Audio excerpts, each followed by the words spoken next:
Assalamualaikum saudara Ratri. Waalaikumsalam Pak Ali. Sehat saudara Ratri? Alhamdulillah. Eh, Baik ya? Alhamdulillah ya Rabbil Alamin. Selamat menjalankan ibadah puasa. Sami-sami Pak, semoga juga dengan dilancarkan. Amin amin ya Rabbal Alamin. Mohon maaf Bu Ratri, mengganggu waktunya ini ya sedikit untuk berbincang ya terkait dengan tugas saya sebagai calon guru penggerak di angkatan 7. Ini ada tugas yang harus diselesaikan terkait dengan wawancara dengan kepala sekolah untuk pengambilan keputusan ini kepada Ratri. Mungkin bisa kita mulai. Monggo. Ya, yang pertama saudara Ratri, selama menjadi kepala sekolah, apakah ada masalah-masalah gitu yang harus diselesaikan oleh saudara Ratri sebagai kepala sekolah gitu? Ya, otomatis kita dari awal pertama SK turun, ya alhamdulillah sudah dipertemukan dengan masalah-masalah, tapi ya insya Allah ada masalah ada solusi. Oh begitu. Jadi kita kadang-kadang tidak lepas dari masalah gitu saudara Ratri. Boleh diceritakan saudara Ratri, mungkin ada masalah atau kasus yang memang dibutuhkan penyelesaian atau solusi dari saudara Ratri sendiri. Sebenarnya masalahnya ya masalah klasik ya, masalah klasik. Manggilnya Ustadz apa Pak ini? Ini Ustadz boleh. Oh boleh. Iya. Jadi masalah klasik sebetulnya masalah indisipliner dan masalah profesionalitas. Ya karena kan kita ada jam mengajar, ada kedatangan, perpulangan. Nah, masalah klasik yang mungkin dihadapi oleh semua guru. Itu yang paling sering mengganggu. Jadi ini masalah terkait dengan personal lantas menurut Ustazah Ratri, keputusan apa yang Ustazah ambil untuk menyelesaikan masalah tersebut? Ya, ketika kita masalahnya personal, tapi kemudian membawa pengaruh kepada seluruh jajaran sekolah ya, maksudnya seluruh lembaga akan terpengaruh. Maka kemudian kita dari dulu. Kalau saya lebih cenderung ke pendekatan personal. Jadi setiap orang pasti punya masalah, punya alasan sendiri. Jadi kenapa kemudian dia melakukan hal seperti ini? Ada alasan masing-masing. Nah, yang harus kita lakukan adalah menggali akar masalahnya dulu. Makanya biasanya saya menggunakan pendekatan personal dulu untuk awal. Ini keputusannya solutif ya Ustazahnya. Jadi di Ustazah Ratri di modul yang saya pelajari di modul 3.1 itu kan terkait dengan materi pengambilan keputusan, itu ada dua dilema yaitu dilema etika dan kejujuran moral. Nah, menurut Ustazah Ratri, bagaimana Ustazah Ratri itu mengidentifikasi kasus-kasus yang ada di sekolah ya? Mana yang merupakan dilema etika dan mana yang merupakan kejujuran moral? Kalau boleh tahu apa yang dimaksud dengan dilema etika? Kalau dilema etika menurut pemahaman saya itu terkait dengan kebenaran lawan kebenaran gitu. Jadi ada misalnya kepedulian lawan belas kasihan gitu. Oke, mungkin kalau saya bisa mengambil contoh dari dilema etika tadi itu, tadi kasus indisipliner itu adalah keterkaitan kita punya SOP ya, punya SOP di mana di situ ada tata tertib, ada menuang semua hak dan kewajiban pendidik maupun tenaga pendidikan. Nah, di situ dilema etika adalah ketika kita melalui pendekatan personal, kemudian kita melihat penemuan bahwa alasan atau latar belakang kenapa mereka melakukan pelanggaran tersebut adalah sesuatu yang bisa diterima secara etik, sedangkan artinya sebuah kebenaran ya, sebuah kebenaran. Ketika mereka juga punya tanggung jawab untuk mengisi kelas, sebuah kewajiban terhadap siswa itu juga sebuah kebenaran. Ini yang kita identifikasi sebagai dilema etik. Artinya ya bagaimana kemudian solusinya yang kita ambil ketika dua-duanya sama-sama sesuatu yang benar. Jadi mengedepankan nilai-nilai kebajikan di Ustazahnya. Ustazah Ratri mungkin ada langkah-langkah atau strategi yang Ustazah Ratri terapkan atau lakukan dalam menyelesaikan masalah dilema etika?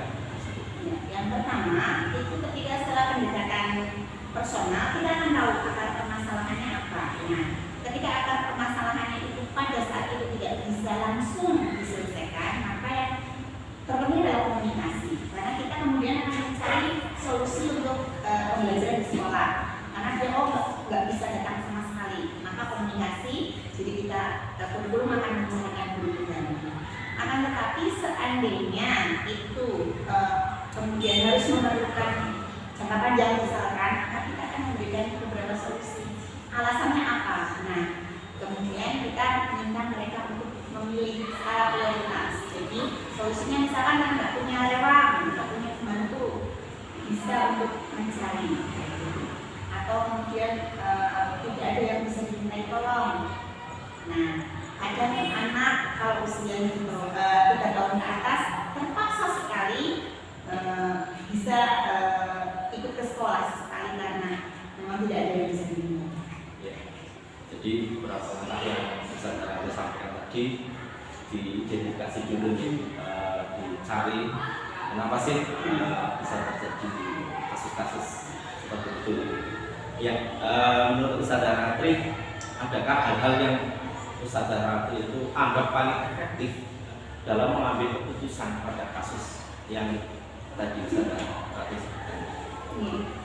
Ini yang sudah ya. Biasanya kalau teman-teman mungkin cukup profesional, beberapa kali tidak perlu kita melakukan pemanggilan, beberapa kali itu mereka sudah ada perubahan dengan sendirinya. Mungkin sudah ada rasa nggak enak, ada ya tidak dipanggil juga nggak dimarahi.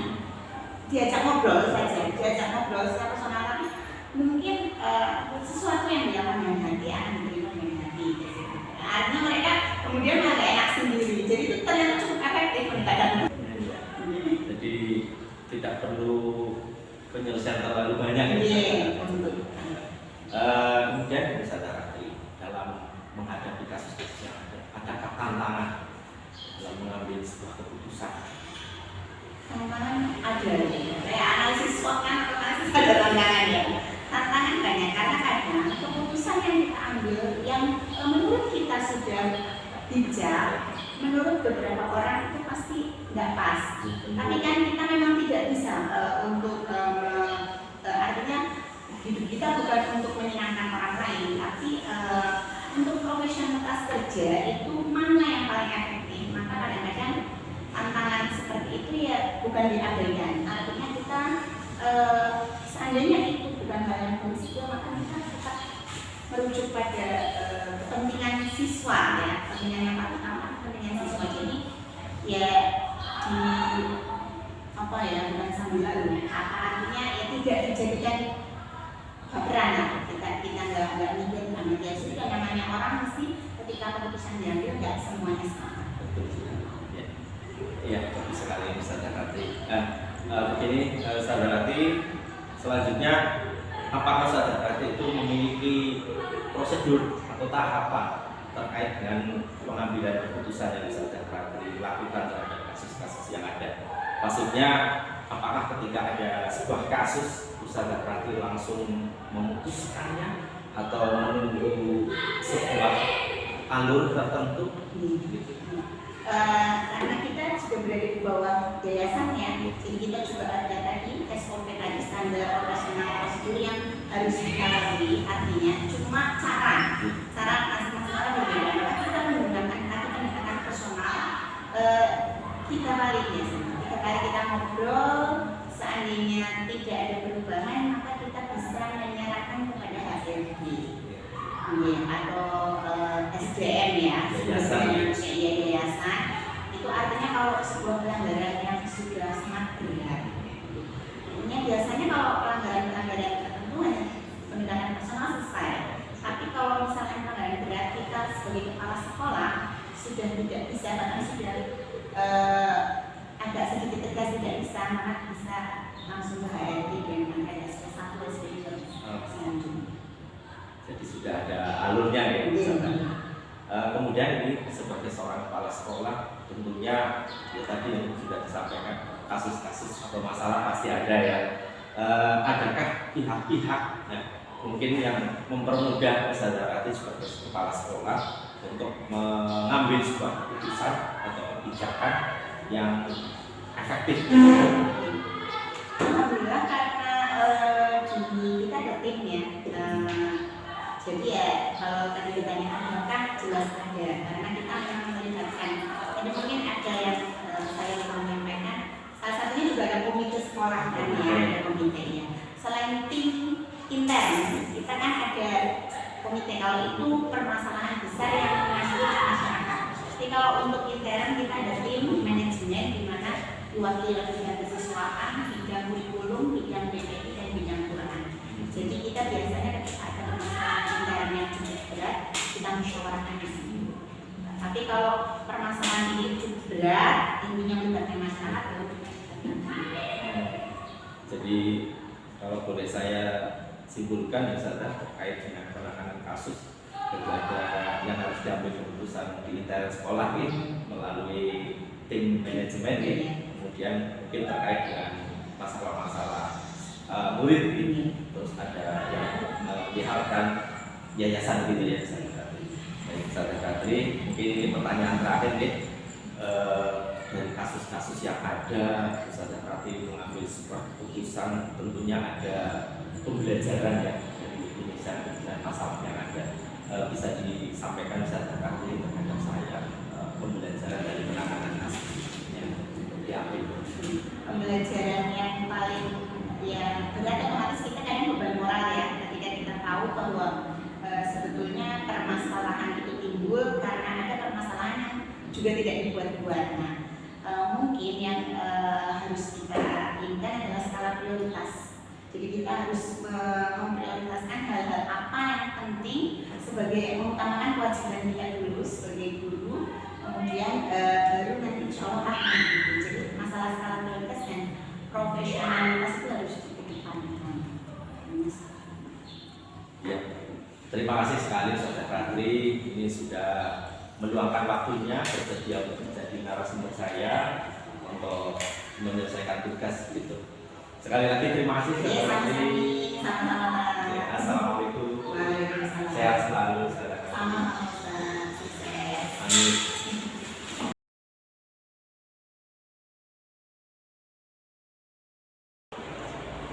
Assalamualaikum Ustazah Eka.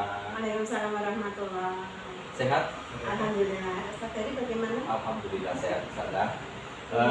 Mohon maaf Ustazah Eka, ini mengganggu waktunya nih terkait dengan tugas saya di pendidikan guru penggerak untuk mewawancarai sedikitnya 2 kepala sekolah. Nah ini Ustazah Eka kebetulan saya rekomendasikan untuk jadi narasumber saya gitu. Ya, ada beberapa pertanyaan mungkin nanti yang akan saya tanyakan Ustazah Eka terkait dengan kasus-kasus yang ada di sekolah yang Ustazah Eka pimpin ini, terkait dengan bagaimana Ustazah Eka mengambil sebuah keputusan terhadap masalah atau kasus yang ada di Ustazah Eka. Mungkin bisa diceritakan Ustazah Eka selama menjadi kepala sekolah di sini ada sebuah kasus tentunya nggih terkait dengan bagaimana Ustazah Eka mengambil sebuah keputusan. Ustazah Eka. Ya. Yang pertama ini saya ucapkan terima kasih ya kepada Ustaz Ferry yang sudah memberikan kesempatan kepada saya untuk bercerita terkait lembaga kami TKIT Mutiara Hati selama saya memimpin, berarti 1 periode ini ya. Sudah 4 tahun ini, tentunya kalau berbicara masalah atau kasus itu banyak sekali. Tetapi mungkin saya angkat satu masalah yang memang di situ saya terkuras energi, berarti saya harus membuat kebijakan yang sama-sama, artinya nanti kebijakan itu bisa pada sekolah ini tentunya aman, nyaman gitu ya, entah itu guru, siswa. Jadi satu masalah yang saya rasa itu masalah yang sangat besar itu tentang kinerja guru. Jadi kinerja guru kalau saya amati dari 4 tahun terakhir ini, ketika ada masalah di tahun pertama itu memang masalah sangat besar, kinerja guru kurang profesional. seperti misalkan administrasi begitu ya, RPP, terus kemudian supervisi waktu itu jarang kami lakukan. Jadi banyak kendala di kelas, akhirnya pelayanan mungkin kalau siswa atau capaian tidak tercapai secara optimal. Kemudian selain kinerja guru itu ada kedisiplinan guru, karena sebelumnya tidak ada SOP atau aturan yang baku, jadi mengalir apa adanya. Karena kami di awal merasa bahwa kami sudah memiliki kesadaran begitu ya, di sana memiliki kesadaran. Ternyata berjalannya waktu ketika tidak ada aturan, tidak ada SOP yang baku, itu pun tidak bisa terikat. Yang namanya aturan itu kan memang tidak mengenakan ya, jadi harus dipaksa. Nah, jadi masalah yang kemarin itu muncul, jadi guru tidak tertib ketika menyelesaikan kewajibannya seperti membuat RPP. Banyak yang terlambat juga, terus kemudian kehadiran juga ke sekolah juga banyak yang tidak disiplin, terus kemudian KKG itu juga tidak efektif seperti itu. Nah, kemudian setelah terjadi masalah yang sebenarnya tertumpuk begitu ya, tidak ada penanganan, maka kemudian kami atau saya selaku kepala sekolah kemudian berembuk atau bermusyawarah dengan tim manajemen yang ada di lembaga kami, atau katakanlah tim manajemen itu dengan kami berembuk bagaimana ini solusinya. Karena kalau ini dibiarkan maka akan menjadi masalah yang sangat besar dan ini mengganggu kinerja kita semuanya seperti itu. Ya, cukup kompleks ya Ustazah Eka. Mulai dari yang ini terutama di kedisiplinan guru ya Ustazah. Mulai dari kewajiban yang harus dilakukan oleh guru, kemudian ada kedisiplinan keberangkatan gitu. Nah, tentunya dari masalah itu muncul sebuah dilema ya Ustazah. Bagaimana memutuskan atau mengambil suatu keputusan yang bijak begitu Ustazah Eka. Ya, ketika kasus seperti itu kemudian kita angkat ya untuk dimusyawarahkan bersama dengan manajemen, memang ada dilema ketika saya membuat kebijakan ini, artinya tidak menjadi keuntungan di salah satu pihaknya, ini sama-sama untung. Saya sebagai kepala sekolah juga punya program yang harus berhasil. Katakanlah saya membuat aturan juga itu mengikat untuk ke guru juga nanti akan aman dan merasa nyaman seperti itu. Nah, ketika saya membuat sebuah keputusan, kemudian itu diikuti oleh warga sekolah, terutama guru itu ya, ternyata kemarin merasa tertekan. Tertekannya bagaimana? Karena ketika saya hanya melewati lisan saja menyampaikan aturan itu, ternyata tidak benar-benar berpengaruh kepada guru-guru. Nah, jadi saya membuat keputusan yang memang ini agak beda dengan lembaga-lembaga yang lain. Jadi aturan yang saya terapkan bahwasanya untuk mendapatkan haknya setiap bulan itu berupa gaji. Kalau kewajiban itu tidak tertunaikan, maka haknya akan tertunda sampai kewajiban itu tertunaikan seperti itu. Ya. Jadi namanya ada gaji yang bersyarat. Hak yang tertunda karena kewajiban. Iya, karena kewajibannya belum terlaksana. Nah, ini keputusan yang sangat solutif Ustazah Eka. Iya. Jadi begini Ustazah Eka, di modul 3.1 yang sedang saya pelajari terkait dengan pengambilan keputusan itu ada dua jenis dilema ya Ustazah Eka, yaitu dilema etika, yaitu dilema yang kebenaran lawan kebenaran, kemudian yang kedua adalah rujukan moral, yaitu kebenaran lawan kesalahan. Ini mungkin kasus yang dihadapi Ustazah Eka ini masuk dilema etika ya. Karena sama-sama benar harus disiplin dalam melaksanakan kewajiban Ustazah Eka. Ya. Nah, kalau menurut Ustazah Eka, bagaimana cara mengidentifikasi kasus-kasus yang muncul di sekolah ini, di TKI Mutiara Hati, yang berupa dilema etika Ustazah Eka? Iya.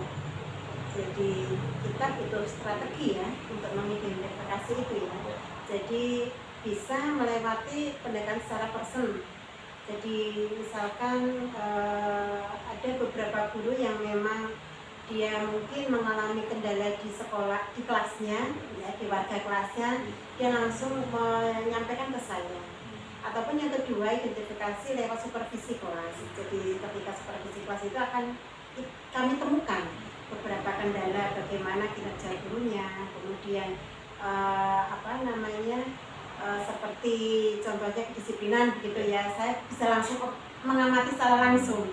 Jadi kepala sekolah ya biasa berangkat pagi pulang sore itu ya, jadi sudah menjadi kewajiban. Ketika ingin mengetahui bagaimana kondisi real sekolahnya memang seperti itu, jadi bisa melewati observasi ya, melewati pengamatan langsung bagaimana kinerja. Berarti dilakukan secara personal. Iya, betul. Baik, Ustazah Eka. Berikutnya, bagaimana Ustazah Eka menjalankan pengambilan keputusan, terutama untuk kasus-kasus yang dilema kepentingan yang sama-sama benar gitu, Ustazah Eka. Bagaimana yang dilakukan Ustazah Eka terkait dengan yang sama-sama benar? Misalnya terlambat seorang guru karena alasannya benar, misalnya anaknya tidak mau ditinggal karena pembantunya belum datang di rumah begitu. Iya. Mungkin contohnya seperti kedisiplinan itu ya, kehadiran guru benar. Jadi kadang kita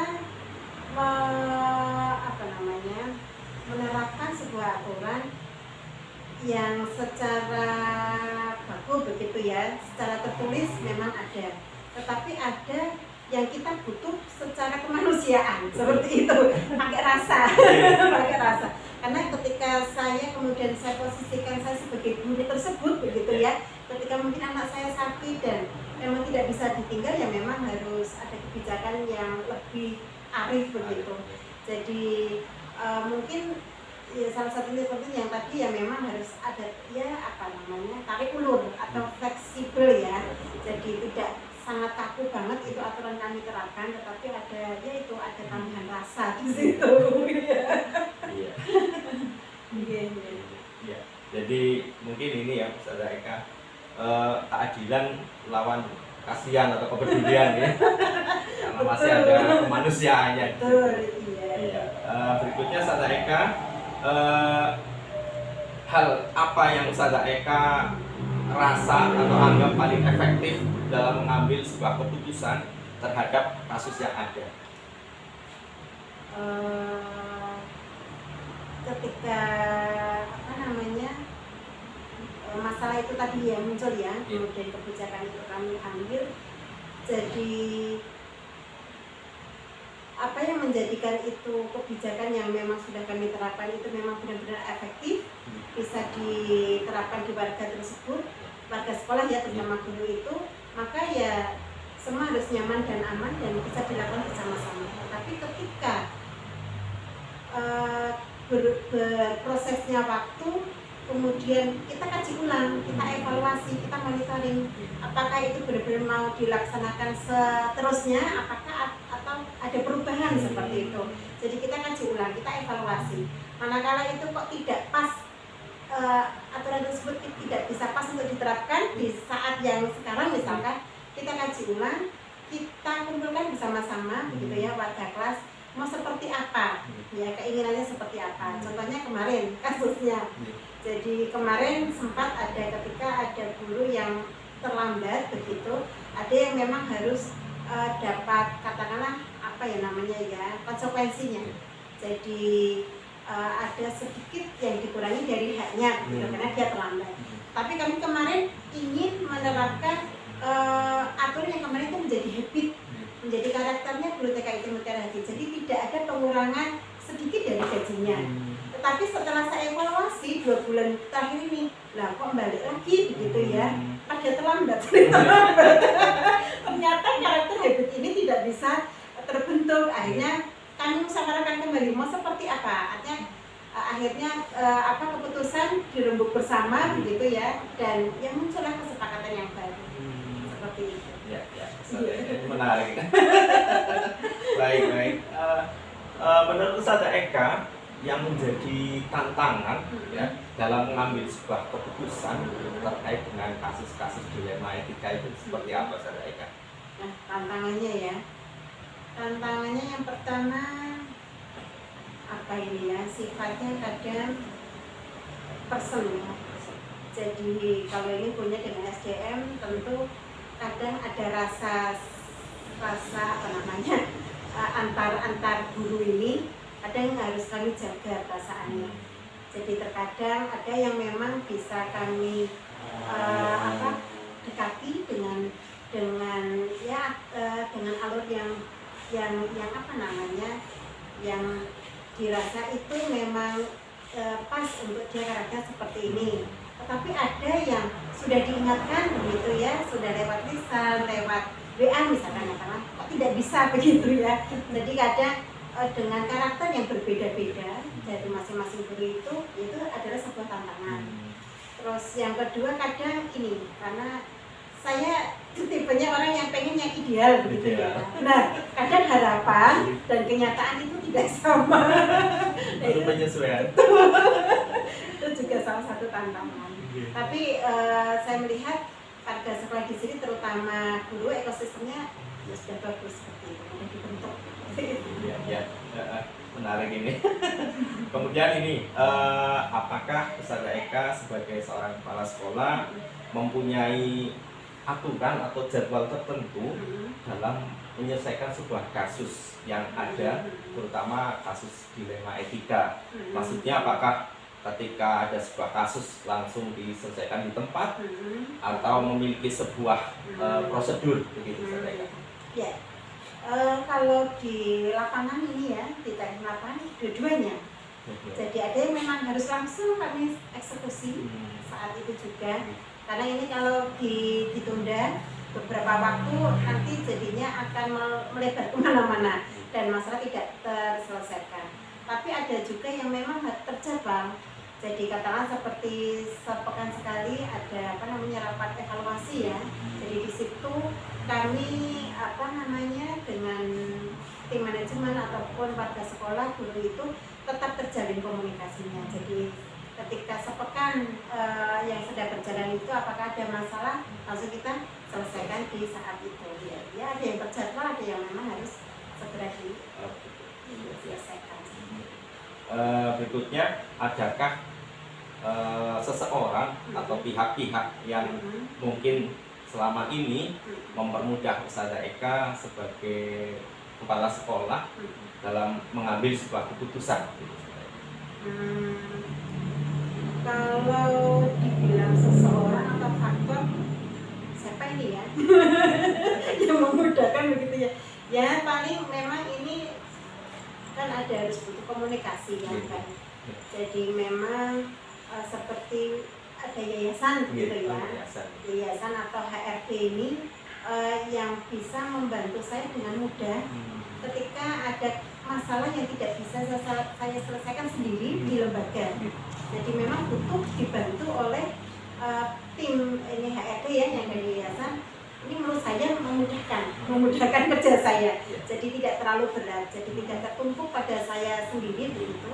Karena ada yang tim HRD tadi, jadi mudah untuk menyelesaikannya karena diberikan solusi begitu, diberikan pertimbangan. Baik, Saudara Eka, ini mungkin menjadi pertanyaan terakhir nih, Saudara Eka. Dari semua hal terkait dengan kasus-kasus yang ada di sekolah ini, kemudian Saudara Eka sebagai kepala sekolah tentunya mengambil sebuah keputusan. Nah, seperti apa pengalaman Saudara Eka terhadap pengambilan keputusan terhadap kasus-kasus yang ada? Pengalaman ini ya, bagaimana cara mengambil sebuah keputusan ya. Adakah pembelajaran dari semua itu? Iya, betul. Jadi ini selama 4 tahun ini ya, masa kepemimpinan saya sebenarnya masih butuh pembelajaran bagi saya sendiri. Jadi terkadang pengambilan keputusan itu kalau hanya dipertimbangkan hanya satu sisi, itu ternyata juga tidak memberikan kebermanfaatan banyak buat untuk warga sekolah. Artinya kadang dengan kurang kebijaksanaan saya ya, kurang kearifan saya, terkadang keputusan itu kemudian tidak memberikan rasa kenyamanan dan aman kepada warga sekolah, terutama guru. Jadi untuk pengambilan keputusan itu alangkah baiknya memang harus melibatkan warga sekolah, terutama tim manajemen itu. Tetapi terkadang pengambilan keputusan juga tidak semuanya harus diputuskan secara bersama-sama, karena menurut saya ada keputusan yang mutlak harus diputuskan oleh kepala sekolah sendiri seperti itu. Contohnya misalkan perubahan gaji seperti itu ya. Kalau perubahan gaji ataupun yang benar-benar sangat sangat ya, artinya di situ tidak boleh semua pihak untuk mengetahui, memang keputusan harus diambil oleh kepala sekolah seperti itu. Wah, luar biasa Ustazah Eka. 4 tahun ya Ustazah Eka jadi kepala sekolah. Ya, pengennya sudah selesai ya. Tapi ternyata Pak ikut sekolah penggerak. Alhamdulillah. Jalan lagi. Tambah ya. Terima kasih sekali Ustazah Eka sudah meluangkan waktunya bersedia menjadi narasumber saya terkait dengan tugas di pendidikan guru penggerak. Terima kasih. Saya hanya bisa mendoakan semoga Ustazah Eka sehat selalu, dimurahkan rezekinya, dan sekolah yang Ustazah Eka pimpin lebih maju lagi. Amin. Ya, terima kasih. Assalamualaikum warahmatullahi wabarakatuh. Waalaikumsalam warahmatullahi wabarakatuh.